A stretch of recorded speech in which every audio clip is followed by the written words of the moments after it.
You're about to listen to the Dr. Dahlia Show. Sassy, stimulating medical talk radio. Any medical advice Dr. Dahlia Wax gives on her show should not be substituted for an actual visit to your medical provider. And now, here's Dr. Dahlia.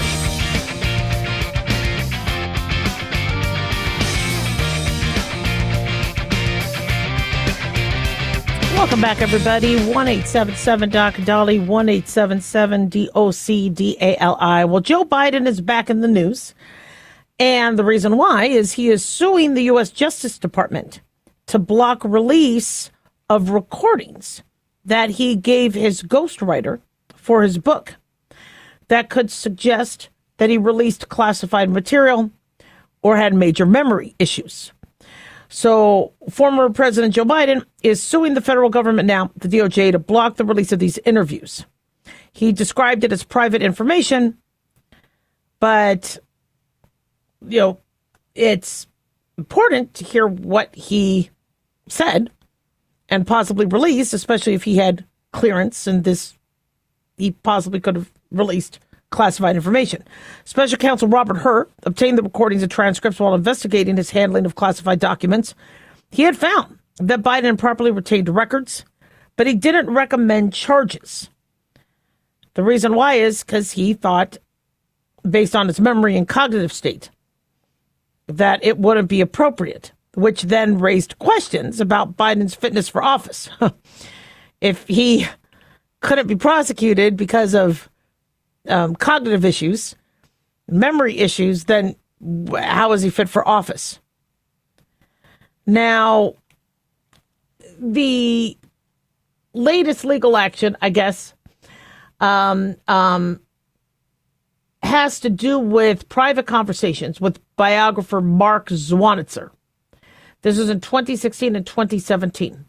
He was writing his memoir, Promise Me, Dad, which chronicled his decision to consider whether he was going to run for president while Bo had brain cancer. I believe Bo died in 2015. There were 70 hours of recordings. Now, from what we understand, Zwanitzer deleted some of the recordings that had, some of the recordings that could have been very damaging to Biden. But from what we understand, the DOJ was able to get that back.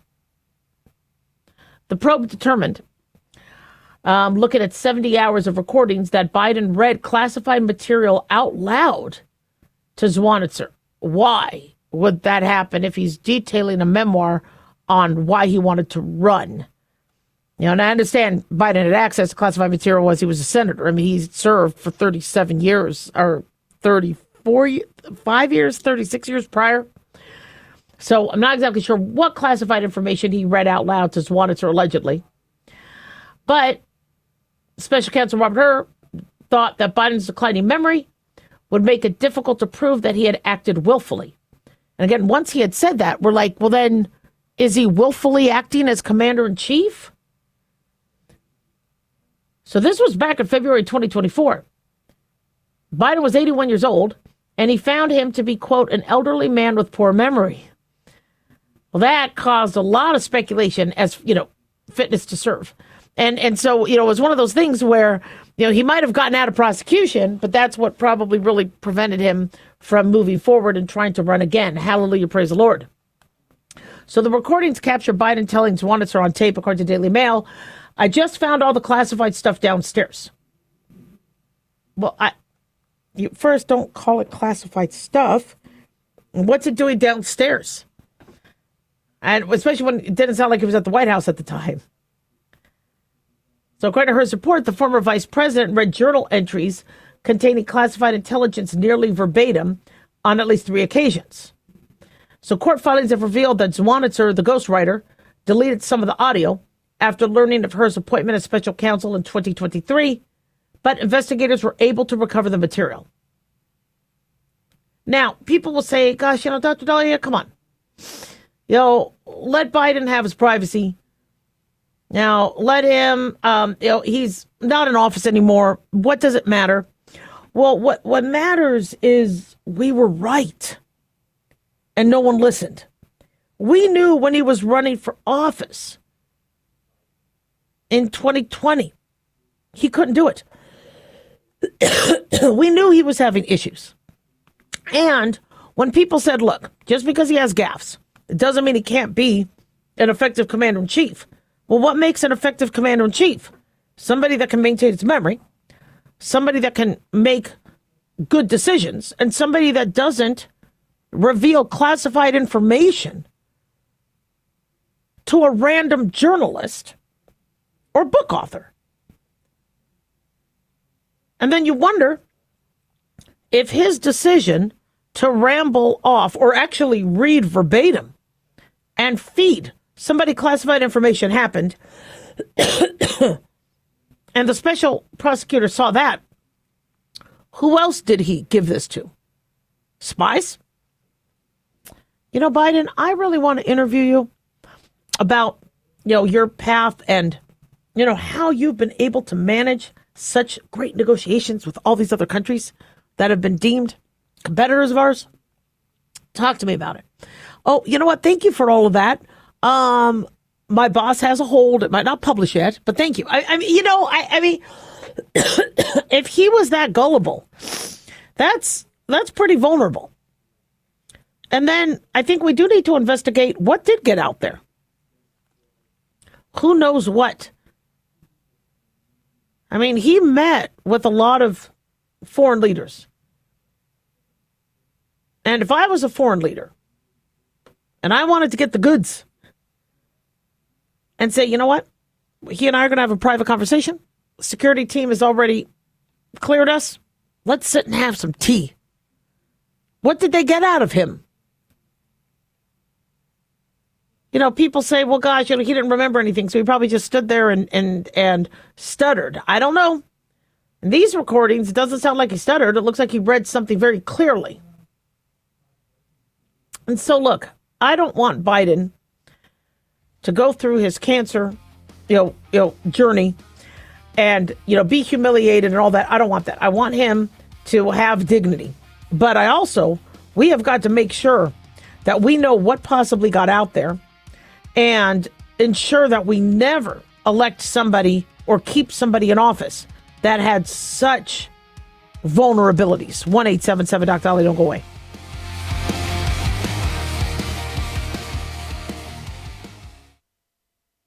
This is an urgent announcement for anyone that's $10,000 or more in debt. Before you make another minimum payment, you need to know there are special programs that can completely free you of your debt. Total Financial Freedom can help you become debt-free in months instead of years. Resolve your credit card debt, signature loans, department store cards, internet loans, and timeshares. Call Total Financial Freedom now at 800-878-6020 for a free consultation. For 16 years, Total Financial Freedom has helped thousands get out of debt. You can feel confident when calling because Total Financial Freedom is A+ rated by the Better Business Bureau. Battling for years and years stuck in the endless cycle of minimum payments could take decades. You have the right to get your debt resolved and substantially reduce your monthly payments. Call Total Financial Freedom now at 800-878-6020. That's 800-878-6020. 800-878-6020.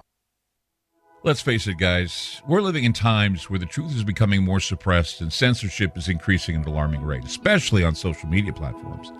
It's Clyde, and I want to tell you about a safe and secure digital playground we put together just for you. It's aftermath.media. You get access to thousands of Ground Zero archives and podcasts, along with our private social media groups with your basic membership starting at only $7 a month.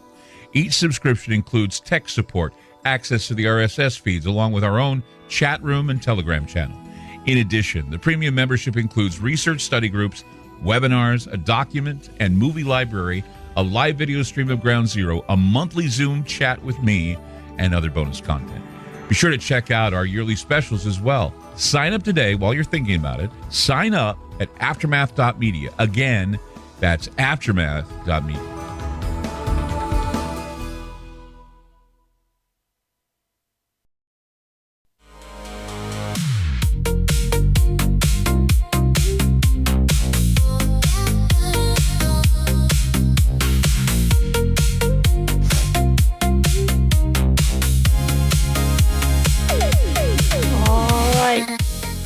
We are back on Dr. Dahlia Show. Thank you all for tuning in. 1-877 Dr. Dolly, 1-877 DOCDALI. Big thanks to Talk Media Network for making the show happen.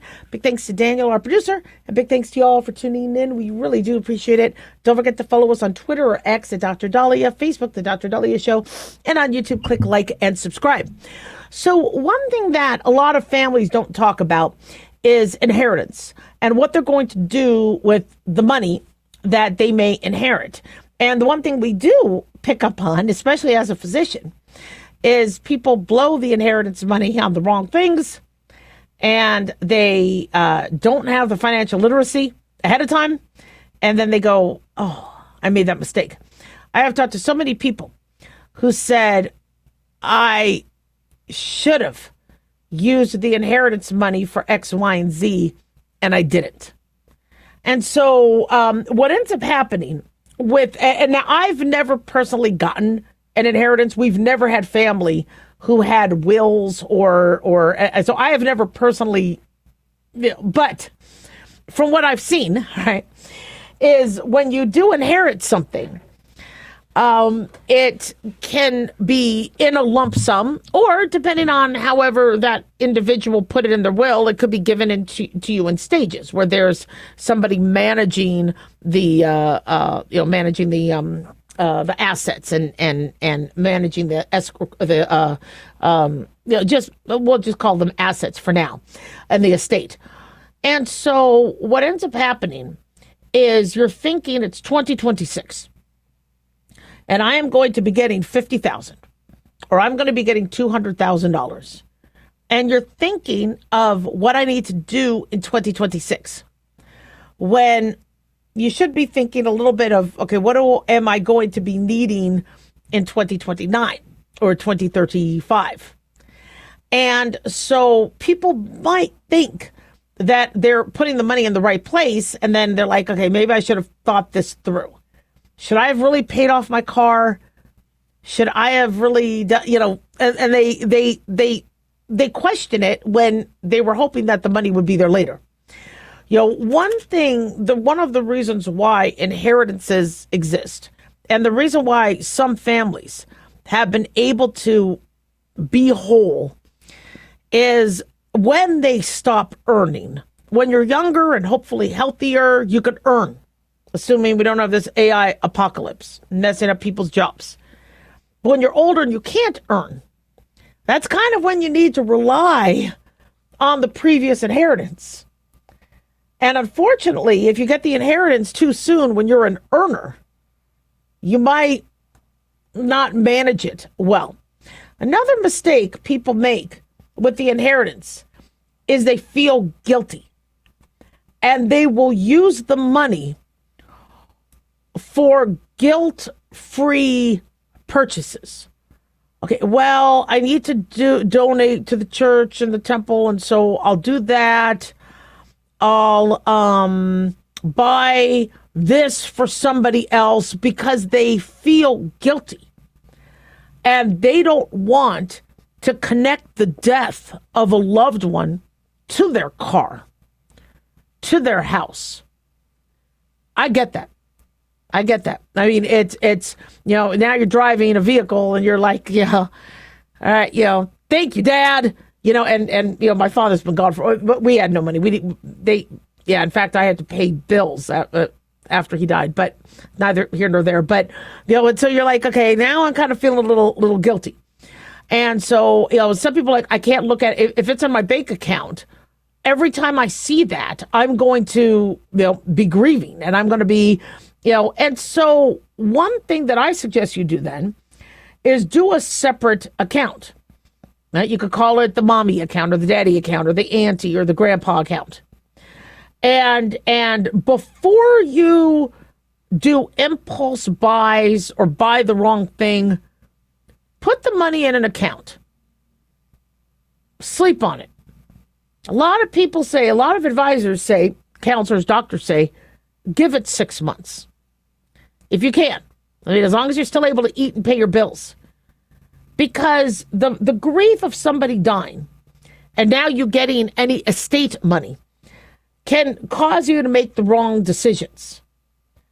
And, it might be really, really nice that you want to give to charity and you want to do this and you want to do this, but we're seeing people blow through their inheritance. And then when they need it, it's not there. And so and it's a difficult conversation as soon as they die. So you might want to have the conversation before they die, or you might want to have the conversation 6 months after they die. God forbid. But before they die might be better. And say, look, there's going to be assets. You could talk to the family members that would be splitting the assets or whatever. That's if you know what the will says. It says, look, we're going to be in grief. God forbid this happens. But then we're going to be needing to make financial decisions. What financial decisions are going to be very imperative, and what do we not really have to decide on right away? If you don't have to decide on it right away, don't. And then you could become more clear. And with the guilt thing, and this is what I've told patients, I go, look, what would your parent or grandparent have wanted? The reason why they are willing their estate to you or inheritance or whatever is because they care about you. They love you. They want you protected. So don't feel guilty about using that, because that's why they did that. I mean, one of their, God forbid I leave this earth.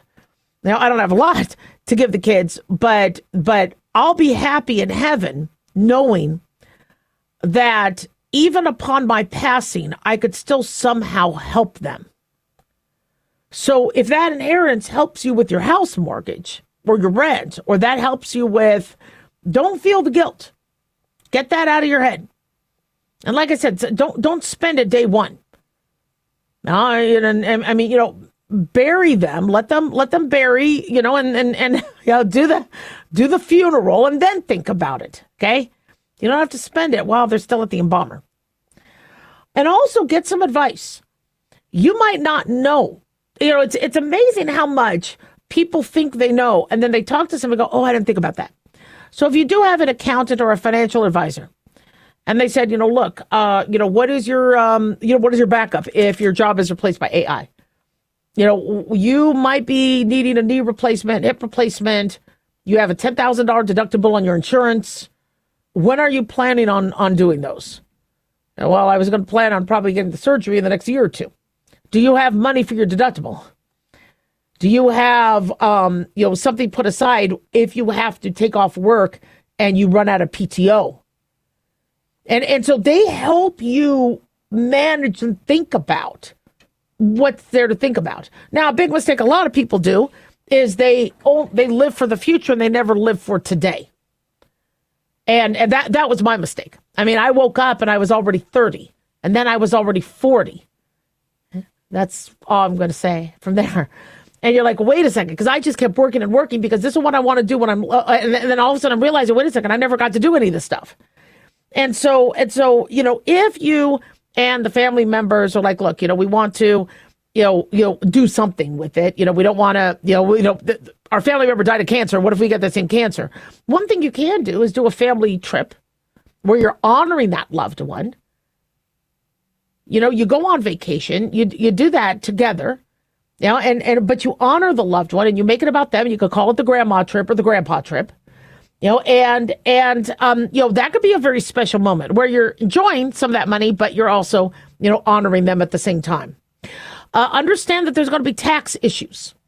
The reason why you might want to, and I'm no financial expert, but I know enough about how a lot of people are getting, nailed by what they're inheriting or the death tax and all that. And so you might want to make sure before that family member leaves that whatever is organized and planned is the most, shall we say, beneficial from a tax standpoint. Because if you're thinking, wow, I'm going to inherit 50 grand, and then the government takes 20 of it, it's going to, yeah.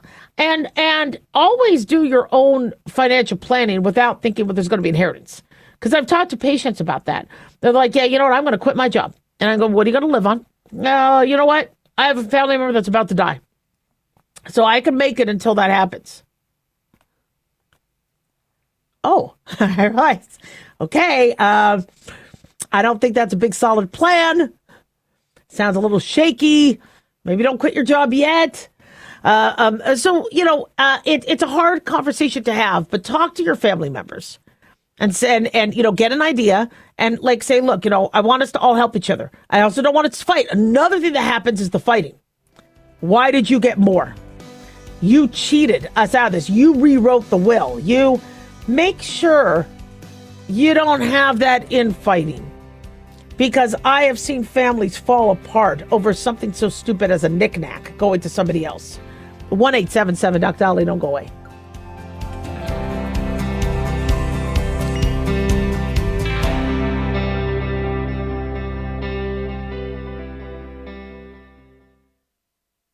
At Hot Shot Secret, we share the science behind common diesel problems and their solutions. For example, diesel fuel cetane levels. in many states, the cetane rating in diesel fuel is 42 to 45. Most diesel engines operate more efficiently with a cetane rating of 48 to 50. One treatment of Hot Shot Secret Diesel Extreme will raise your cetane 7 points, increase fuel economy, and improve cold starts. Due to a cleaner burn, there are less hydrocarbons and particulate matter in your exhaust. This reduces the blockage of your diesel particulate filter. Using Diesel Extreme generates 83% less DPF regenerations. The 6-in-1 Diesel Extreme formula also includes the most concentrated detergent on the market, lubricity enhancer, water demulsifier, rust and corrosion inhibitors, and a fuel stabilizer. Hot Shot Secret Diesel Extreme is available nationwide at truck stops, Fine Farm and auto stores, and online at hotshotsecret.com. Hot Shot Secret. Powered by science.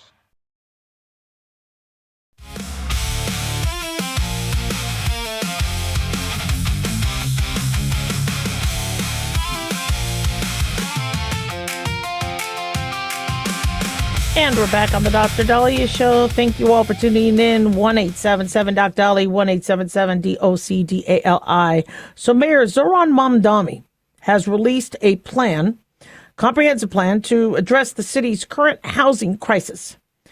Wants to build 200,000 new affordable homes over the next decade. The housing plan is dubbed Block by Block. Says $22 billion in capital investments over 5 years will fund new affordable housing and help preserve another 200,000 existing homes. It's going to expand tenant protections and home ownership opportunities. And he says, block by block, we will build once again. We will prove that the belief we hold that every person deserves a dignified home is more than an ideal. It's a responsibility that the government can and will fulfill. On whose tax dollars? How are you going to pay for this? Say the Department of Housing Preservation and Development's expanded budget, the city expects to build 8,000 affordable homes per year for the next 2 years, which is a 35% increase in production compared to 2024 and 2025, according to 6 Square Feet. The city wants to ensure New Yorkers who earn the least have access to new housing. Of the 8,000 new homes financed by the city, 30% will be set aside for extremely low-income households, or those who earn less than 30% of the area median income, which is under 46 grand for a family of 3. Another 20% will serve very low-income households, which covers New Yorkers earning between 31% and 50% of the AMI. They also want to lower the rent for tenants considered extremely low income. According to the plan, the way rent is calculated for those earning less than 30% of AMI and who receive a new home finance will change. The city will size their monthly rent at 25% of their monthly income. The new rent calculation will not apply to households with vouchers. I guess that's a different project. So Mamdani wants to boost the number of housing units for seniors, increasing production to 1,000 new homes for fiscal year 27 and 28. The projects include a new pilot that builds senior homes alongside non-age restricted homes, creating multi-generational communities within a single housing development. The city is going to rely on rezonings to build more housing, as well as new tools permitted under the city charter changes approved by voters last November. They have 2 new neighborhood rezoning efforts targeting White Plains Road in the Bronx. They're also going to explore micro rezoning plans instead of larger neighborhood-wide plans that would target several blocks or other smaller areas where a larger plan is not possible. They're also going to double the size of the Open Door program, launching Our Home, which will convert rental buildings into permanently affordable co-ops. He wants to support the city's public housing system and its 500,000 residents by dedicating $5.6 billion over 5 years. I mean, this all sounds, oh, how nice. It just doesn't sound very realistic. They also want to gut renovate 25,000 apartments, starting with North Strand houses in Brooklyn and Bronx River Edition of the Bronx. So he's making this Fix the City program. But when you start looking at some of the details, it just doesn't seem to be very realistic. He also wants to go after landlords who speculate on buildings, persistently disregard repairs, and refuse to improve or change their business practices. They're going to start investigations into at least 10 housing portfolios with long-standing violations. Now, this is suggesting that he may be taking away the landlord's property. And so one concern that people have with communism is the government takes your private property and uses it for themselves or just gives it to the city. And so the fact that this was in here kind of, this transfer ownership is putting people on edge. He says that he is putting bad landlords on notice, pledging to help transfer ownership, quote unquote, of chronically neglected buildings to tenants as part of his housing plan. When necessary, we will take aggressive legal action to remove negligent owners and property managers. And for buildings who have suffered chronic neglect, we will work to transfer ownership to responsible stewards. Stewards that include community land trust, nonprofits, or even the tenants themselves. Well, I guess who would be the initial steward? The government. So on one end, New York is notorious for, we saw it on Friends. We saw it, where something needs to get fixed. Where's the super? This isn't getting fixed. Nobody's noticing that somebody's using a rent-controlled apartment, and the rent should have been, there's always this stereotype that in New York, the landlords, with the exception of collecting rent, you never see them. And having lived in apartments with cracks in it and issues, when nobody comes to fix the sink, fix the toilet, fix it, I learned what you had to do is say, look, I don't want this to, whatever problem I have, to extend to other apartments. I don't want there to be flooding, because then that could be flood damage and be more expensive. So what do I need to do while waiting for your superintendent or mechanic or whomever, plumber, so that it doesn't cause more damage to the unit? Oh, they got their butts out there right away. So, but it's not easy. And one concern that a lot of landlords have had is if Mamdani is going to rent stabilize, not allow there to be increases in rent, and doing a moratorium on that, what do they do when the plumber's raising their rates and the power bill is higher and sanitation is higher, and to repaint or to fix things? So one, concern is when Mamdani was campaigning, saying we're going to do rent freezes. We're not going to let the landlords raise the rents. Well, then they're like, how do we pay for the repairs? So then the concern is, then I guess if we can't raise your rent, you're not getting the repair. And so these people are going to be damned if they do, damned if they don't. And so I understand there needs to be some protections. You don't want rent going sky high. A lot of individuals, they get rented out of their apartment and then they have to find a new one. It's not good. On the other end, the costs are going up. It's ridiculous. I need to remove some tile. I need to do some paint. The quotes are ridiculous.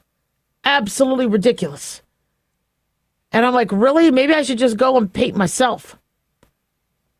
And so one concern you have is when they say, well, we are going to take these away from negligent landlords. I'm thinking that it's going to be somebody obvious, somebody that's really, really screwing the person over. And so everybody would agree. Okay, if it's, if it's what do they call them? Slumlords? I don't even know if that's politically correct anymore. But, you have somebody that is causing you to live in mold and not doing their part. They should be penalized for that. But what if there's a lot of subjectivity and a wiggle room? And what if these tenants are going, wait a second, the sooner we get our landlord out, the sooner we get this transfer of asset and transfer of ownership. Well, now what is being reported? What are these said violations? So if they have a system that's not really properly thought out, you could have a fairly decent landlord that's doing the best they can under the ridiculously high prices to run that said apartment building. And then people get together going, we could own this if we get rid of the landlord. This landlord did this, she did this. And so the idea that, yes, we'll take the property away. Oh, now that leaves a lot of wiggle. That unfortunately can leave a lot of subjectivity and even fraud. So I don't know. I mean, chronic neglect, yeah, that nothing should be neglected. And there's some bad landlords out there, but there's just too much incentive to take it away from the landlord. And we know Mamdani is licking his chops at hoping to get the state control, city control of some of these buildings. 1-877 Doc Dolly.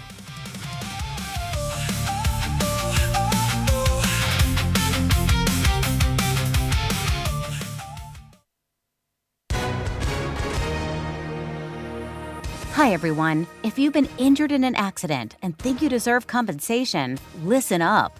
Because we have legal professionals standing by right now to answer your questions for free. We'll help you find out if you have a case and how much it's potentially worth. If you were hurt in a car accident, truck accident, motorcycle accident, rideshare accident, slip and fall, or any other type of accident, call our 24/7 hotline now and let us help you find out how much your case is potentially worth. Call 800-978-6800. That's 800-978-6800. 800-978-6800. I'm Gina Hart, here with spokesman Jack Mercer. So Jack, tell our listeners who should give us a call right now. Well, Gina, first off, thank you for having me join you here in the studio. It's always great to answer the listeners' questions. Now, as far as who should call in, anyone who's been injured in an accident and think you deserve compensation, give us a call right now. The call is free, the consultation is free, and with our no-fee guarantee, you pay nothing unless we win you money. That's great advice. Thanks, Jack. And is it true that the Legal Help Center is open 24/7? That's right, Gina. We're open anytime you need us, 24 hours a day, 7 days a week. So if you or someone you know were injured in an accident of any kind, call now and let us help you find out if you have a case and how much it's potentially worth. Call 800-978-6800. That's 800-978-6800. 800-978-6800. Advertisement sponsored by Legal Help Center. Not available in California. May not be available in all states.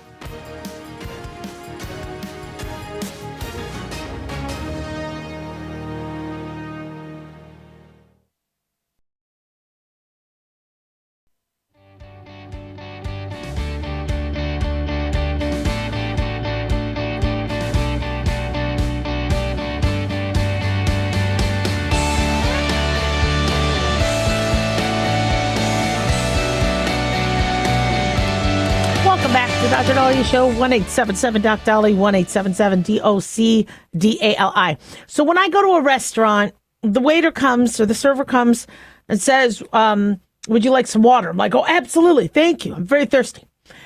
And then they offer like water you have to pay for. Would you like still, sparkling? And I'm like, I want the cheap stuff from the faucet because I'm looking at your menu prices. And if, I'm going to have to spend, if the vegetables aren't included with the sandwich I have to buy or the steak and I got to buy them separate, I'm definitely not paying for water. So I don't know how to ask for the cheap free water. Sometimes I just don't mince. I'm just like, I want the free water. What's free? So I'll say non-spark. I'll just say just your regular tap.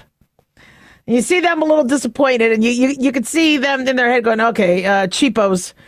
But then I'm like, but I do want to order a cocktail. And it's funny, too, because I don't necessarily want a drink.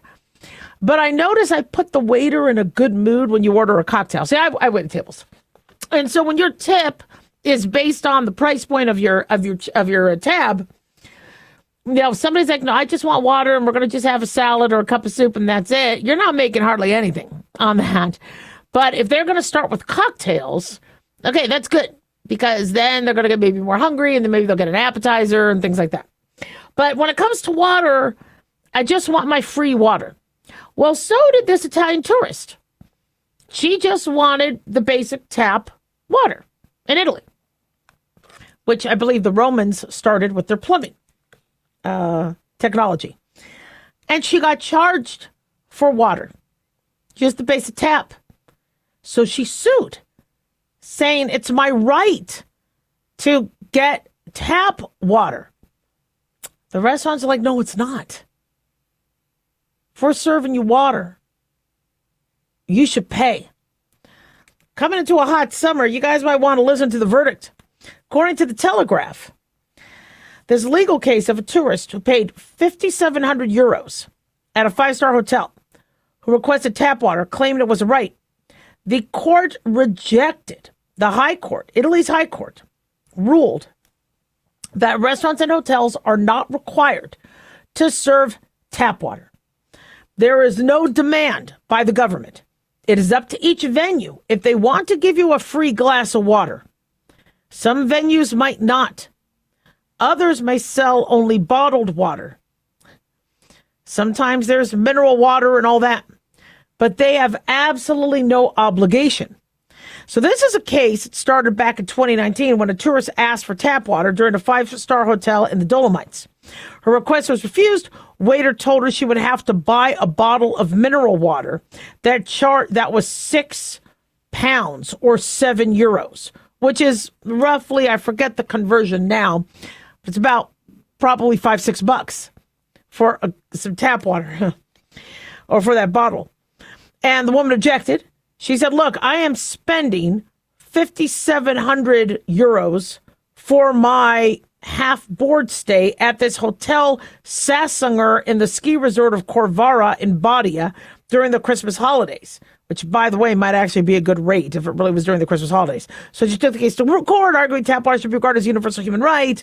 Refusal to serve her a carafe violated consumer rights. She asked for compensation of 2,700 euros to make up the financial loss because she had to pay for water at every single meal.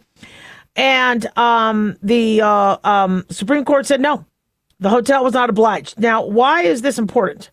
Well, this is under Italian law. Italian law, they said no obligation for hotels and restaurants to serve tap water to customers, and the decision was up to individual venues. So the only reason why we know this is because of this case. Okay, so now what about New York? What about, I notice when I go to New York or when I go to, I'm like, can I have water? And they go, we got bottles. And I see you got bottles. Got nice bottles. Yeah, those are nice bottles. But how do I just get a cup of water? Get the bottle. But then I'd be paying for the water. And so I don't think this is just exclusive to Italy. I believe that this case is going to make restaurant owners go, whoa, this is where we get the COVID fee. Because a lot of these restaurants are still charging COVID fees. And, people are like, really? Come on, man, it's 2026. So like, well, gosh, what do we do if we got to get rid of the COVID fees off the menu? They might start charging for water. Now, I don't know how long Italy's done this. But I notice when I'm in Europe, it's different. They will sell water, or what they will is they'll have, you might not even notice that they're charging you because they come up to you with 2 bottles, sparkling and still. And I don't really like sparkling water. I like soda pop, but water, sparkling, no. So I'm like, I'll take the still water. Are they charging you for that? And if you don't understand the bill, that could be a problem. So, my concern is, these restaurants especially in California, that now may have to pay their workers $30 an hour. They're going to find ways to charge. And a concern I have as a physician is if I have to pay for water, and this is really, really bad because I've done this personally. If I have to pay for water, I might as well pay for a drink. I might as well spend that money on some juice. I refuse to pay for something that I could get for free. So I'm going to use those €6 or whatever to apply towards a Coca-Cola or something like that. Okay, we want people to drink water. And if we are going to slowly start to see these companies go, no, we're charging for water, people are going to drink water less. I want you to drink water. I want you to also get electrolytes in. But I don't want you to skip out on something that's less healthy because you're going to, have to pay for it. I don't think we've seen the last of price hikes. I know there's this big push to try to make things more affordable because I think what people saw after COVID is this isn't working. Prices are higher, so people can't pay, so we got to pay people more. Well, the more you have to pay, the more you're going to charge the customer. So now things get higher priced. Well, now things are higher priced. Whatever you're making isn't good enough anymore. So now we got to pay you more. And so it just keeps going up. And when you look at some of these starting salaries, and one issue we are seeing is there are some jobs out there, but people are like, wait a second, no. I was making $25 an hour, and you're only offering 18. No. Well, you were making that because with COVID, everybody had to raise their prices. But no, we're not going to pay you 25. We're going to pay you 18 or whatever the company is. So, take a look, watch. I'm noticing just on my receipt, different fees, different charges, service charges, cook fees, things like that. I'm like, if I'm going to a restaurant and paying for a meal, I'm assuming that price includes the preparation of it. And now you're seeing restaurants charge for the cooking staff. Now, I waited tables, and I got to tell you, it sucks that the cooks didn't get the tips. When we got tips, we would split them with the bussers, and the manager didn't get the tips. The cooks didn't get the tips. Not cool. The tips should be shared among everybody. The cooks made the food. So that line, and then you have the, not the accelerators, who are the ones that, facilitators, and you have then the ones that, organize the food. And but then the tips would be really, really split up. So instead, because waiters and servers were ticked off that they would have to split their tips with the chefs and the cooks, what managers did is, well, let's just charge the customer extra and give that money to the cooks. So everybody wants more money, and I don't blame them. And I really did appreciate the cooks, and they should make money. But at some point, people aren't going out.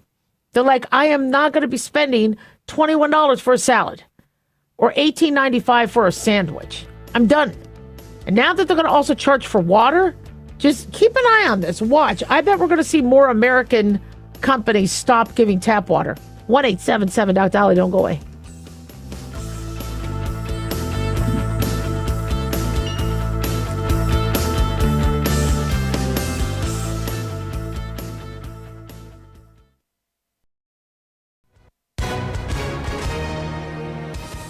Hi, everyone.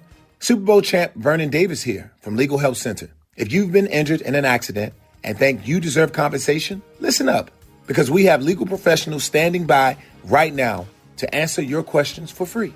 You can find out if you have a case and how much it's potentially worth. The call is free.